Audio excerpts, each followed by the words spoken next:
एक चरित्र वर्षों से चल रहा है।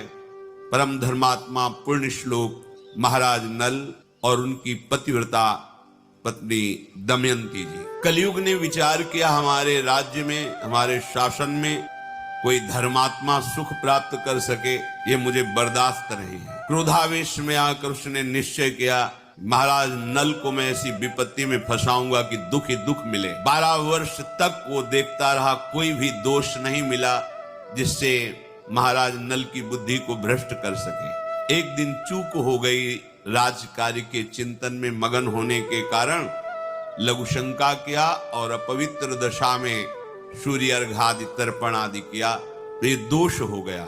इसी दोष में कलयुग उनकी बुद्धि में प्रवेश कर गया। उनके जो भ्राता, छोटे भ्राता थे पुष्कर, उनके हृदय में जाकर प्रेरित किया और जुआ खेलने के लिए उन्होंने द्यूत कीड़ा के लिए ललकारा। क्षत्रिय धर्म के अनुसार ललकार सहन करना उनके स्वभाव में नहीं होता। महाराज नल और पुष्कर की द्यूत कीड़ा हुई, सब कुछ हारते चले गए, राज्य भी हार गए, अपने शरीर के आभूषण वस्त्र भी हार गए। फिर उसने कहा दमयंती को दांव पे लगा दो। उन्होंने कहा ऐसा मैं अधर्माचरण नहीं कर सकता। उसने कहा सैनिकों से इनको नगर के बाहर निकाल दिया जाए, राज्य में घोषणा करवा दी अगर कोई थोड़ा भी सत्कार जल भोजन देगा उसे प्राण दंड दिया जाएगा। भयानक विपत्ति। कुछ ही दिनों में चक्रवर्ती, राज्य भोगने वाला राजा गली का भिखारी बना दिया कलयुग। कोई पानी भी के लिए नहीं पूछ सकता। जिनके आगे सर झुकाते थे उनका कोई आदर नहीं। नगर से निष्कासित वन में जब भयानक, जहां सिंह, रीछ, भालू आदि नाना प्रकार के जीव जो पीड़ा पहुंचाने वाले हैं, वहां उन्होंने विचार किया कि हमारी पतिव्रता पत्नी मेरे कारण दुख को क्यों प्राप्त करे। संध्या का समय था, पास में एक खंडहर था उस जंगल में। वहां जाकर के उन्होंने कहा देखो ये मार्ग जाता है पहाड़ी के पीछे से सरोवर, फिर एक ऋषियों का आश्रम मिलेगा, वहां से फिर आप किसी भी नगर में जाकर के आप रह सकती हैं, क्योंकि मेरे ऊपर विपत्ति आई है, मुझे लगता है तुम्हें दुख नहीं भोगना चाहिए। उनका महाराज जो आपकी शरण में है, पतिव्रता है, उसका त्याग करना उचित नहीं है। उनका ये तो हमने आपको ऐसे बता दिया, मार्ग आप शयन कीजिए। वो बहुत ही दुखी थी क्योंकि राज्य छिन गया था और कई दिनों से भोजन भी नहीं मिला था, तो उनको नींद आ गई। महाराज नल उनको वहीं छोड़ करके आधा वस्त्र उनके शरीर का लेकर के जंगल में भटकने लगे। कैसे समय कटे। विपत्ति का समय बड़ा दुखदायी होता है। ये विपत्ति तभी आती है जब हम भगवान के भजन से विमुख होते हैं। अगर प्रभु का भजन चल रहा है तो कलयुग की गति नहीं है कि उसकी बुद्धि का स्पर्श कर सके। कलयुग की गति नहीं कि कोई बाधा डाल सके। दमयंती जी ने वहां से मार्ग में चलते हुए फिर आगे ऋषियों के दर्शन किए। ऋषियों ने उनसे कहा कि तुम चिंता मत करो, ये विपत्ति का समय भी बदलेगा, तुम्हें महाराज मिलेंगे, तुम्हारा राज्य मिलेगा। इतना कहकर वो आश्रम सहित अंतर्धान हो गए, क्योंकि वो सब दिव्य ऋषि थे, केवल संबोधन करने के लिए उनकी आंखों के सामने प्रकाशित हुए थे। वो भटकती हुई जंगल में घूम रही थी कि एक व्यापारियों के दल को देखा। व्यापारी दल में पीछे पीछे छुप के चली कि ये कहीं किसी नगर को तो जाएगा ही। एक सरोवर के समीप निर्मल जल देखकर व्यापारियों ने वहां अपना कैंप लगाया। रात्रि में जंगली हाथियों के द्वारा आक्रमण होने पर बहुत से व्यापारी नष्ट हो गए। उन व्यापारियों ने विचार किया कोई अमंगल प्राणी हमारे साथ है जिससे ऐसा अनिष्ट हुआ। जब ये बात सुनी तो दमयंती जी वहां से चल पड़ी कि मैं ही यहाँ पीछे पीछे चल रही हूं, अगर इनको पता चलेगा तो हमारी प्राण हानि कर देंगे। आगे चलकर देखा तो कुछ ब्राह्मण लोग नगर की तरफ जा रहे थे, उनके पीछे चली। विदर्भ देश में प्रवेश किया। वहां की राजमाता महल से देख रही थी कि एक विक्षिप्त स्त्री जो बड़ी ही सुंदर सुशील नवयुवती है, कुछ लोग पीछे उनके लगे हुए कंकड़ मार रहे हैं, उनको लग रहा है पागल है, क्योंकि वो शोक से ऐसी व्याकुल थी। राजमाता ने कहा कि मेरा पता नहीं स्वाभाविक क्यों आकर्षण हो रहा है, इस युवती को महल में बुलाया जाए। आदर के साथ उनको जब सामने दासियों ने ला करके प्रणाम करवाया तो राजमाता ने पूछा देखने से तुम ऐसा नहीं लगती हो कि विक्षिप्त हो या कोई विशेष परिस्थिति में फंसी हुई, तुम्हारा मुख कमल ऐसा अनुभव कराता है कि तुम तेजस्विनी हो और कोई देवी हो। उनका नहीं, महाराज नल द्यूत कीड़ा में हार चुके हैं और दमयंती सहित वन में चले गए हैं और मैं उन्हीं के महल में सुखपूर्वक निवास करती थी। ये नहीं बताया मैं दमयंती हूँ, उन्हीं की सेवा में थी। अब जब वो चले गए तो मेरा कोई आश्रय नहीं बचा। अगर राजमाता आप कृपा करें मुझे आश्रय दे दे तो आपका बहुत उपकार होगा, पर मेरा नियम है, मैं एक पतिव्रता हूं, किसी के चरण नहीं धोऊंगी, किसी का जूठन नहीं खाऊंगी, किसी पुरुष से संभाषण नहीं करूंगी, केवल ब्रह्म ऋषियों से बात कर सकती हूं। अगर इन नियमों की आप सुरक्षा कर सके तो मैं आपके यहां रह पाऊंगी। राजमाता ने स्वीकृति दे दी और कहा, जैसे मेरी बेटी सुनंदा रहती है ऐसे तुम बेटी की तरह हो, कोई भय नहीं यहाँ। इधर महाराज नल बड़े ही व्याकुल होकर के कि ये विपत्ति कैसे नष्ट होगी, जंगल में भ्रमण कर रहे थे। उसी समय आवाज आई, पुण्य श्लोक धर्मात्मा महाराज नल मेरी रक्षा कीजिए, रक्षा कीजिए। जिधर आवाज आ रही थी उधर वो दौड़ के गए तो देखा दावानल लगा हुआ है, जंगल में भीषण आग फैली हुई और कोई आग की ज्वाला के बीच में पुकार रहा है। इन्होंने देवताओं को प्रसन्न किया था तो अग्नि भगवान ने वरदान दिया था कि कभी अग्नि की दाहिका शक्ति तुम्हें जलाएगी नहीं, अर्थात ज्वाला में तुम चंदन की तरह शीतल होते हुए जा सकते हो। वरुण देवता ने आशीर्वाद दिया था, जहां तुम चाहोगे वहीं जल प्रकट हो जाएगा। बड़ी देवताओं की आराधना की थी तो अग्नि के प्रभाव से रहित उस ज्वाला में महाराज नल प्रवेश किए तो देखा बड़ा ही विशालकाय भयंकर करकोटक नाग कुंडली मारे बैठा हुआ है। नाग ने कहा, महाराज मुझे बचा लीजिए, मैं चल नहीं पा रहा हूं क्योंकि मुझे देवर्षि नारद का शाप हो गया है। मैंने उपहास कर दिया देवर्षि नारद का। संतों का उपहास करना पुण्य नाशक होता है। उस दिन से मैं जड़ की तरह यहीं पड़ा हूं। अब ये दावानल लग गया, मैं एक कदम भी नहीं चल सकता। मैंने देवर्षि से प्रार्थना की थी कि मुझे क्षमा कर दो, तो उन्होंने कहा था जब महाराज नल तुम्हें दर्शन देंगे तो उसी समय तुम हमारे शाप से मुक्त हो जाओगे। तो आप मुझे उठा करके यहां से बाहर कीजिए, मैं शाप मुक्त भी हो जाऊंगा और तुम्हारा मंगल करूंगा। मैं सबसे तेजस्वी नाग, सबसे बड़ा जहरीला, मेरा नाम करकोटक है। महाराज नल ने कहा, तुम इतने भयंकर विशाल कायों में तुम्हें कैसे उठा सकता हूं? उन्होंने कहा कि आप उठाइए, मैं आपके लिए बहुत हल्का हो जाऊंगा। गोद में उठाकर जब बाहर किया रखने लगे तो उन्होंने कहा, नहीं, पहले तुम अपने कदम गिनो फिर रखो, जब मैं रोक दूं तब रुक जाना। तो 1 2 3 4 5 6 7 8 9 10 जे भी 10 बुलाते हुए उन्होंने डस लिया। महाराज नल ने कहा, धोखा क्यों किया? तुम कहते थे तुम्हारा कल्याण करेंगे, हमने तुम्हारी प्राण रक्षा की और तुमने हमें डस लिया। बोले, मैं तेजस्वी नाग हूं, मेरा प्रभाव विष का संकल्प के अनुसार होता है। तुम्हारे शरीर पर बिल्कुल प्रभाव नहीं पड़ेगा जहर का। तुम्हारे अंदर बैठा हुआ जो कलयुग है वो जलेगा, उसके अंग अंग में मेरा जहर जाएगा और वो बड़ी शीघ्रता से तुम्हारे शरीर का त्याग करेगा और उसके त्याग करते ही तुम्हारी बुद्धि शुद्ध हो जाएगी और सारी संपत्ति प्राप्त हो जाएगी। ये कलयुग तुम्हें महान दुख दे रहा है।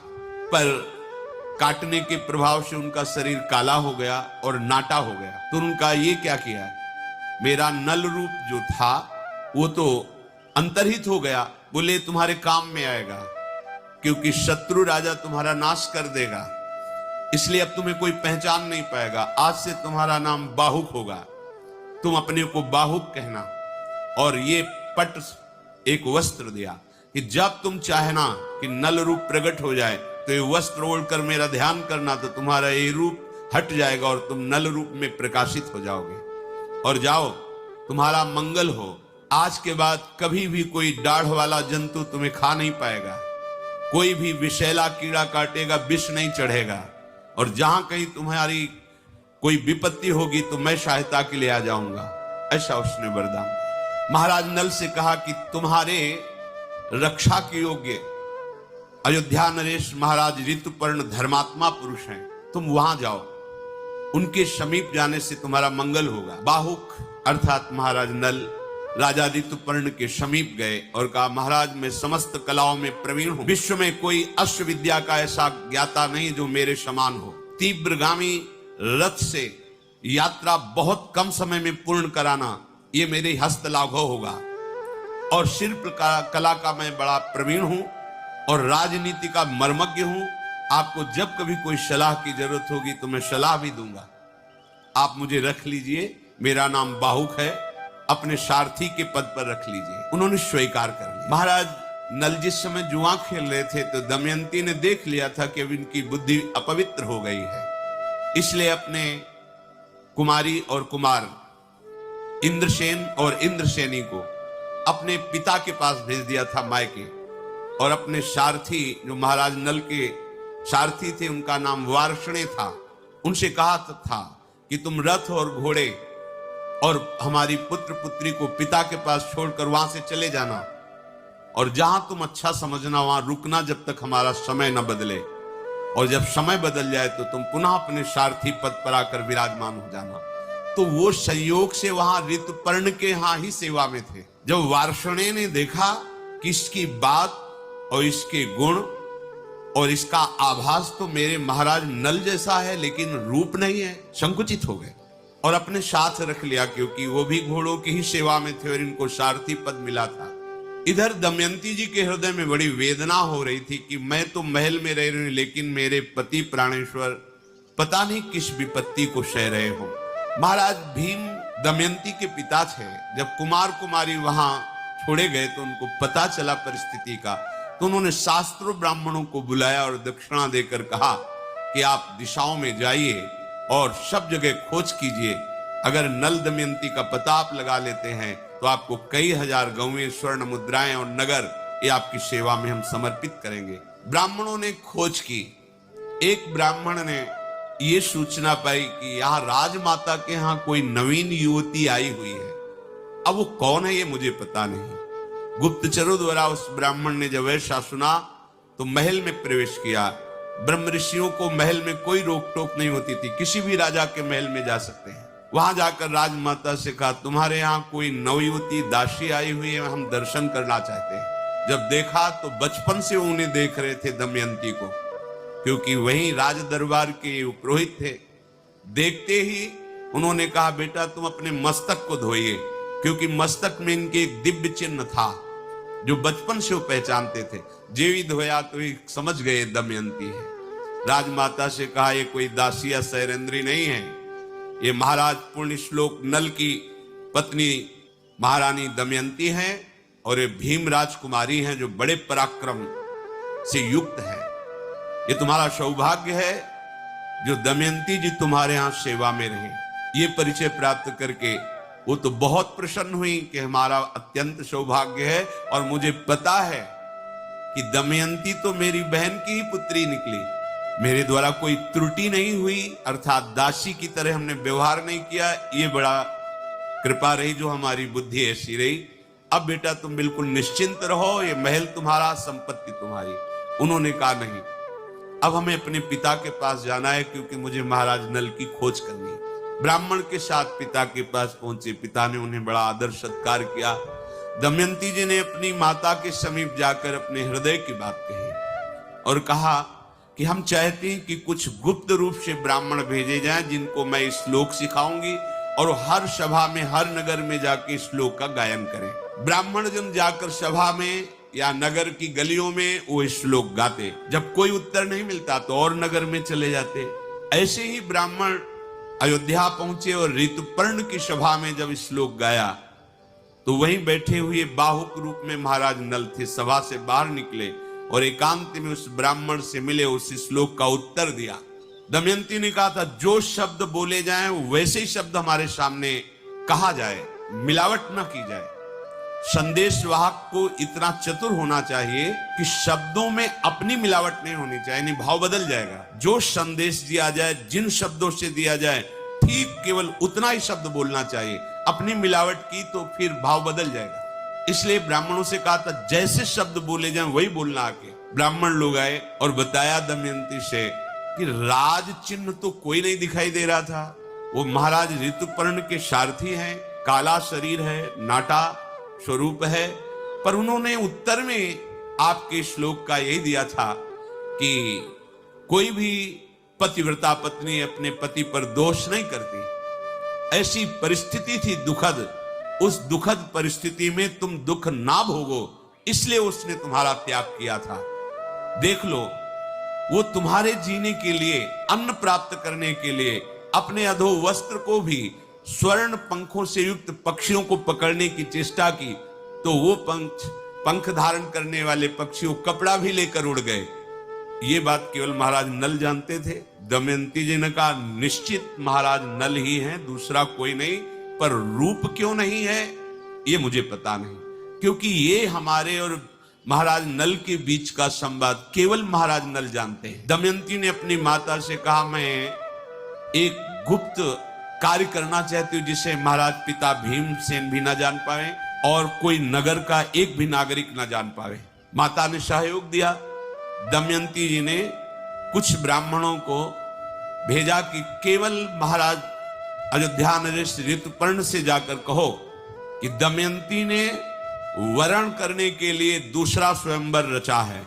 बहुत से राजा और राजकुमार आए हैं, आपका भी निमंत्रण है, पर वो बड़ी शीघ्रता से स्वयंवर रचा है, इसलिए समय नहीं है, सुबह ही स्वयंवर है, ऐसा बोलना जाके। ब्राह्मणों ने ऐसा ही किया। ऋतुपर्ण जी ने दमयंती का स्वरूप, सौंदर्य, महिमा सुनी थी। उन्होंने कहा कि कोई हमें सुबह तक पहुंचा ही नहीं पाएगा, 100 योजन अयोध्या से दूर है, कैसे कुंडनपुर में हमें सुबह तक कोई पहुंचा सकता है। तो सारथी बाहुक ने कहा, सुबह तो बहुत समय होता है महाराज, मैं संध्या होते होते आपको पहुंचा दूंगा। तो उनका बातें बनाने से नहीं होता, बहुत बड़ी यात्रा है, 400 कोस दूर, 100 योजन का मतलब 400 कोस दूर, और रथ से इतने कम समय में पहुंचा देना। उनका महाराज मेरी यही अश्व विद्या है, तो उनका तुम शीघ्र घोड़े छांट कर लाओ और मैं तैयारी करता हूं, स्वयंवर में मैं दमयंती के सम्मिलित होना चाहता हूं। 4 ऐसे मरे से घोड़े छाट के लाए। उनका तुम्हारा दिमाग खराब है, ये घोड़े कहीं एक नगर से दूसरे नगर में नहीं जा सकते हो, तुम इतनी लंबी यात्रा। बोले हम पर विश्वास है, तो तुम्हारे राज परिवार के घोड़ों में ऐसे घोड़े हैं ही नहीं जैसे ये बलवान घोड़े हैं, तुम्हें निर्बल दिखाई देते हैं। आप आइए और रथ पर विराजिए। जे ही रथ पर वो विराजे, घोड़ों ने घुटने टेक दिया। उनको लगा कमजोरी के कारण। उन्होंने कहा, देखो जब मैं बैठा तो ये घोड़े घुटने टेक दिए, ये यात्रा करेंगे। बोले महाराज अब ये भूमि को प्रणाम करके भूमि का स्पर्श भी नहीं करेंगे, ये वायु वेग से चलने वाले घोड़े हैं और मैं इनकी परीक्षा करके इनको जांच करके लाया हूं। ऐसा ही किया, रथ पर विराजमान हुए, चल पड़े। अचानक वो दुपट्टा संभाल नहीं पाए, गिरा। उन्होंने कहा हमारा दुपट्टा गिर गया है, रुको। तो उनका महाराज पता है कितने कोस आप आगे निकल चुके, आपका दुपट्टा गिरा और आप बोले इतने में कई योजन हम आगे निकल चुके हैं, इतनी तीव्र गति रथ की। तो उनका आश्चर्य है तुम्हारी अश्व विद्या को, पर मेरी भी विद्या आप समझ लीजिए, मैं गणित विद्या में पूरे विश्व में नंबर 1 में हूं। तो उनका महाराज कहना अलग बात होता है, प्रमाण दीजिए। ऐसे चलते हुए कहा, ये बहेड़े का वृक्ष है, इसमें जितने ऊपर पत्ते लगे हुए हैं उससे 102 पत्ते नीचे ज्यादा गिरे हुए हैं। एक डाल में इतने फल, इतने पत्ते, इतने पुष्प हैं। रथ रोक दिया और कहा मैं गणना करके ही प्रमाणित मानूंगा। तो उनका अगर इसकी गणना में लगोगे तो स्वयंवर में नहीं पहुंच। बोले आप निश्चिंत रहे। देखा एक डाल काट करके जितने पत्ते बोले थे उतने ही पत्ते, उतने ही फल, उतने ही पुष्प। उनका महाराज आपकी गणित लाजवाब है। तो उनका गणित ही नहीं, मैं द्यूत कीड़ा का भी महारथी हूं, मैं तुम्हें द्यूत कीड़ा भी बताऊंगा और तुम मुझे अश्व विद्या बता देना। इतने में कलयुग शरीर से बाहर निकला और महाराज नल को प्रणाम किया और कहा आप क्षमा कर दीजिए, मैं करकोटक के विष से जलते हुए अब नहीं रह सकता, इसलिए मैं निकला हूं। अगर तुम क्षमा कर दोगे तो विष का शमन हो जाएगा और मैं ये वचन देता हूं कि जो तुम्हारे चरित्र को सुनेगा मैं कभी उसको कोई दुख विपत्ति नहीं दूंगा। कलयुग ने ऐसा कहा। महाराज नल ने कि हमारे प्रारब्ध का ही विधान था, इसमें तुम्हारा क्या दोष। कलयुग बहेड़े के वृक्ष में समा गया और वो रथ हाँक करके कुंडनपुर पहुंचे। वहां देखा तो कोई स्वयंवर का कहीं कोई चिन्ह भी नहीं, कोई राजा नहीं, कोई राजकुमार नहीं, कोई हलचल नहीं। तो ऋतुपर्ण बड़े ही विद्वान राजा थे। मन में हुआ कि ऐसा क्यों ब्राह्मण लोग मिथ्या भाषण नहीं करते। तो ये हमारे यहां जाके बोले कि स्वयंवर है, यहां तो कोई रचना नहीं। जे ही महाराज भीम ने सुना कि बड़े बलवान विद्वान धर्मात्मा राजा ऋतुपर्ण पधारे हुए हैं, तो उनको वैसे ही अगवानी की, महल में लाए, स्वागत किया और कहा महाराज अचानक आपका आगमन मैं जानना चाहता हूं कि किस कारण से हुआ। अब वो ये तो बोल नहीं सकते कि स्वयंवर के कारण, तो वहां कुछ भी स्वयंवर का नहीं। उन्होंने कहा बस आपसे मिलने की इच्छा हुई इसलिए चला आया। उनको लगा ऐसा कैसे हो सकता है, इतना बड़ा राजा केवल मिलने के लिए आया हो बिना किसी कारण के। पर जब कह रहे हैं तो मान लेते हैं।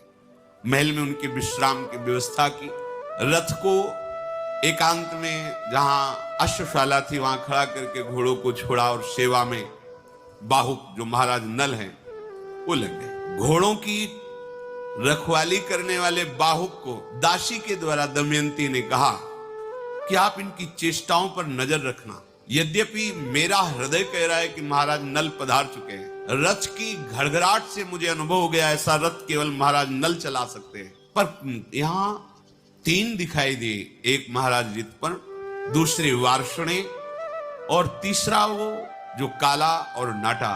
तो महाराज नल कहां है? और मुझे आभास हो रहा है कि मेरे पति पधारे हुए हैं। जो सत्य पे चलता उसका हृदय कभी मिथ्या संकेत नहीं करता, जो सत्य बोलता है उसकी वाणी कभी मिथ्या नहीं होती। जो पातिव्रत धर्म से युक्त है वो अपने पति के सामीप्यता का आभास निश्चित कर लेती है। दमयंती जी ने अपनी दासी से कहा आप जाकर के इनकी चेष्टाओं पर नजर कीजिए। ये महाराज ऋतुपर्ण के सारथी के रूप में जो है क्या मेरे महाराज नल हैं? पर महाराज नल तो बड़े तेजस्वी गौरांग बदन और ये काले रंग के। विश्वास मेरा कहता है ये महाराज नल है, पर प्रमाण कहता है कि नल नहीं है। मुझे प्रमाण चाहिए। दमयंती बोली दासी से केशनी तुम मेरा एक काम करो, ये छोटी छोटी बाहों वाले जो कुरूप रथवाहक हैं इनके निकट जाओ और मैं जैसे शब्द बोल रहे हूं वही बोलना। मधुर वाणी से पूछना तुम्हारा कुशल है, साथ ही उनके नेत्रों को देखना, उनकी चेष्टाओं को देखना। फिर मुझे मेरी जो शंका है कि मेरे महाराज नल हैं पर बाहरी प्रमाण नहीं है, फिर मैं जैसा विचार करूं फिर वैसा तुम करना। इनके सामने एक बात कहना कि जब एक ब्राह्मण ने ऋतुपर्ण की सभा में श्लोक सुनाया था तो तुमने उत्तर दिया था, तुम उस विषय को कैसे जानते हो? वो दूती बड़ी सावधानी से गई और बाहुक को प्रणाम करके बोली तुम्हारा कुशल हो, तुम स्वस्थ हो, तुम्हें यात्रा में कोई विघ्न तो नहीं हुआ? मैं आपको देखकर बहुत प्रसन्न हूं, पर हमारी जो स्वामिनी है दमयंती वो जानना चाहती कि जब ब्राह्मण ने अयोध्या में श्लोक गायन किया और आपने उत्तर दिया, आप उसको कैसे जानते हैं? आपने उत्तर क्यों दिया और उस उत्तर के रहस्य को आप कैसे जानते हैं? और जब स्वयंवर की बात हुई तो आप इतनी शीघ्र यहां आ गए, ऐसी अश्वविद्या आपको कहां से प्राप्त हुई? या तो महाराज नल में है या महाराज नल जिसको शिक्षा दे दे उसमें है। आप इन 2 बातों का उत्तर दीजिए। बाहुक बोले वो वार्ष्णे हैं जो महाराज नल के सारथी हैं और उनको तो जानती अयोध्या नरेश है और मैं उनका सारथी हूं। मैं अश्वविद्या में महाराज नल से बिल्कुल कम नहीं हूं, सारथी के कार्य में बड़ा निपुण हूं। मैं ये नहीं बता सकता कि मुझे विद्या कहां से प्राप्त हुई है, पर मैं महाराज नल से कम नहीं हूं। मुझे वेतन देकर ऋतुपर्ण ने अपनी सेवा में रखा है। और जो तुम श्लोक की बात कह रहे हो तो मैंने किसी से सुन रखा था, इसलिए मैंने उत्तर दे दिया। क्योंकि कोई पतिव्रता पत्नी को क्यों त्यागेगा जब तक वो भारी विपत्ति में नहीं होगा? भारी विपत्ति में भी उसके सुख को निमित्त बना करके त्यागा होगा, इसलिए मैंने वो श्लोक गान कर दिया। वो आकर के दमयंती से बोली कि आपने जो प्रश्न किया था उसका उत्तर ऐसा उन्होंने दिया है।